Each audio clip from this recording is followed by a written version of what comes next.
Hello बच्चों, नमस्कार।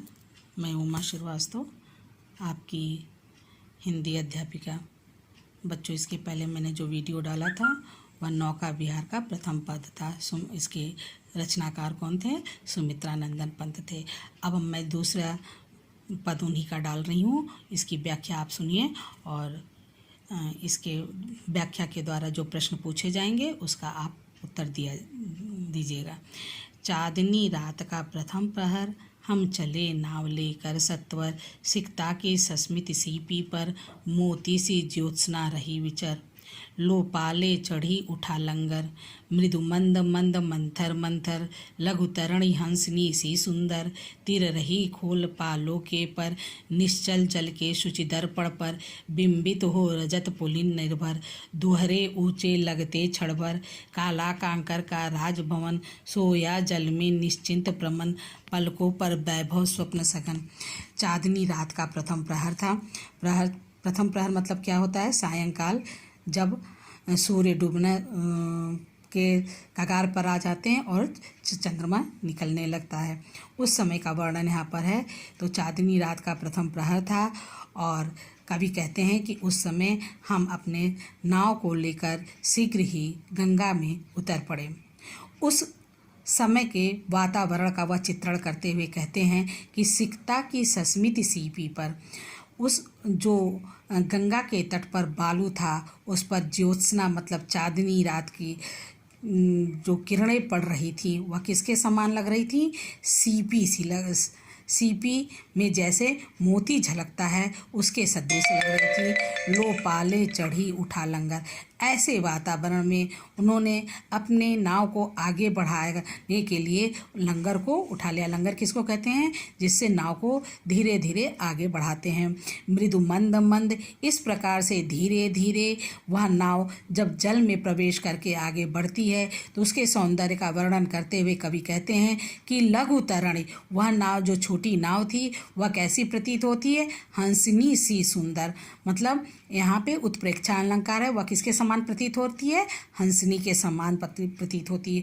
तिर रही खोल पालो के पल, जब वह लंगर उठता है तो लंगर के को देख करके कवि कहते हैं कि ऐसा प्रतीत हो रहा है कि वह हंसनी जो है वह अपने पंखों को खोल करके तैर रही है। निश्चल जल के शुचि दर्पण पर, ऐसे वातावरण, क्योंकि उस समय सायंकाल के समय गंगा एकदम बिल्कुल शांत होती हैं, उसमें लहरें ऊंची नहीं उठती हैं, तो उस समय का चित्रण करते हुए कवि कहते हैं निश्चल जल, वह जल था एकदम निश्चिंत था, शुचि था, पवित्र, साफ, स्वच्छ, दर्पण के सदृश लग रहा था। और वह कैसे लग रहा था? जैसे रजत पुलिन, उस पर रजत मतलब चांदी बिखरी हुई हो। दोहरे ऊंचे लगते छड़ पर, यह दृश्य उस गंगा के जल को और भी अधिक सुंदर बना रहा था। काला कांकर का राजभवन, सोया जल में निश्चिंत प्रपन, जो कि जल शांत था और काला कांकर का जो राजभवन था उसका प्रतिबिंब उस जल पर पड़ रहा था। उसको देखते हुए कवि को यह कल्पना करते हैं या उनको अनुभूति होती है कि ऐसा प्रतीत हो रहा है कि निश्चिंत होकर के काला कांकर का राजभवन वह उस स्वच्छ जल में सो रहा है। पलकों पे वैभव स्वप्न सघन, और जब निश्चिंत होकर के निद्रा आती है तो उस समय वह कैसा प्रतीत होता है? जैसे वैभव मतलब समृद्धि, संपन्नता, तो वह संपन्नता स्वप्न के समान पलकों पर दिख रही थी। इस प्रकार से इस पद को हमने आपको बताया। इसमें कौन सा है अलंकार? इसमें रूपक अलंकार है, उत्प्रेक्षा अलंकार है और उपमा भी है। छंद क्या है? स्वच्छंद है। रस इसमें शांत है और भाषा इसकी संस्कृतनिष्ठ खड़ी बोली है। इसके द्वारा बच्चों इसमें जो प्रश्न है वह आप अपनी कॉपी पर लिख लीजिए। कॉपी खोलिए। ठीक है, खोल लिया। अब मैं आपको रेखांकित करवा रही हूँ, उस पद में रेखांकित करिए। काला कांकर का राजभवन, सोया जल में निश्चिंत प्रमन। ठीक है, मिल गया। और पलकों पर वैभव स्वप्न सघन, इसको रेखांकित करिए। इस रेखांकित पंक्तियों का आपको व्याख्या करनी होगी। ठीक, अब आप प्रश्न लिखिए। कवि नौका विहार हेतु किस समय प्रस्थान करते हैं? कवि नौका विहार हेतु किस समय प्रस्थान करते हैं? अगला प्रश्न लिखिए। रात्रि में गंगा नदी की रेती की शोभा कैसी लग रही थी? रात्रि में गंगा नदी की रेती की शोभा कैसी लग रही थी? हो गया। अगला प्रश्न लिखिए। लघु तरणि हंसिनी सी सुंदर में कौन सा अलंकार है?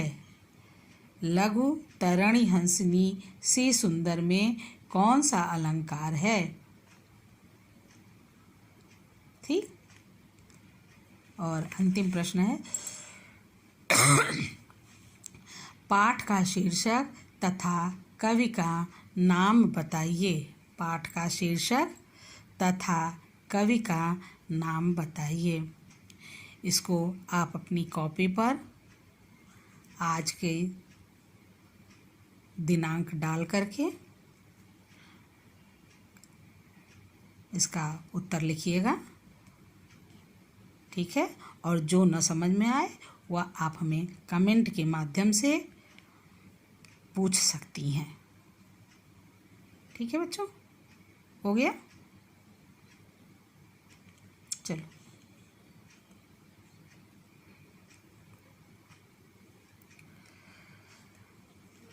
अगला पद आप देखिए। नौका से उठती जल हिलोर, हिल पड़ते नभ के ओर छोर। विस्फारित नैनों से निश्चल, कुछ खोज रहे चल तारक दल। ज्योतित कर जल का अंतस्तल, जिनके लघु दीपों का चंचल अंचल की ओट किए अविरल। फिरती लहरें लुक छिप पल पल,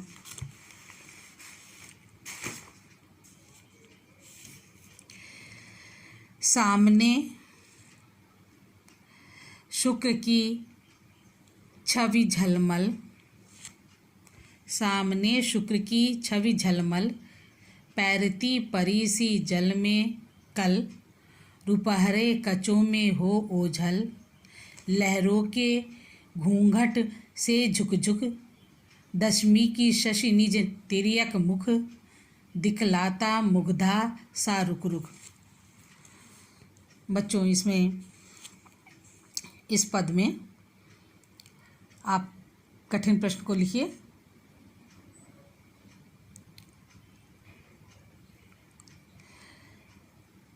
हिलोरें मतलब लहर, विस्फारित नयन मतलब आँख फाड़ कर देखना, तारक दल ताराओं का समूह,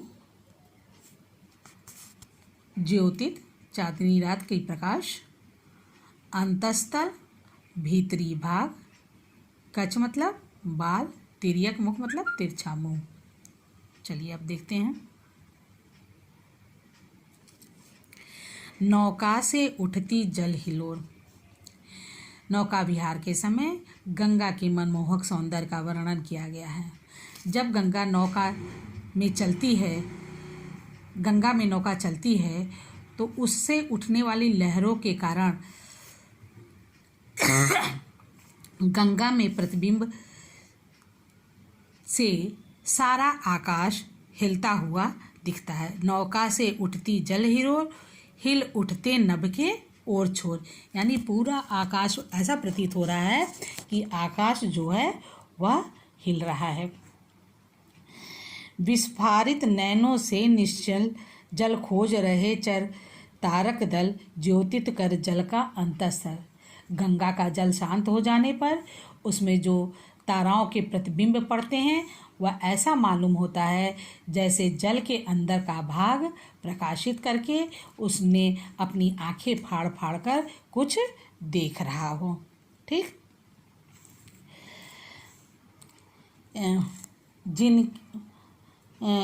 जिनके लघु द्वीपों का चंचल अंचल की ओट लिए किए अविरल फिरती लहरें छुक पल पल, और इन तारों रूपी लघु द्वीपों को छिपाए हुए गंगा की चंचल लहरें इधर उधर छिपती हुई सी प्रतीत हो रही है।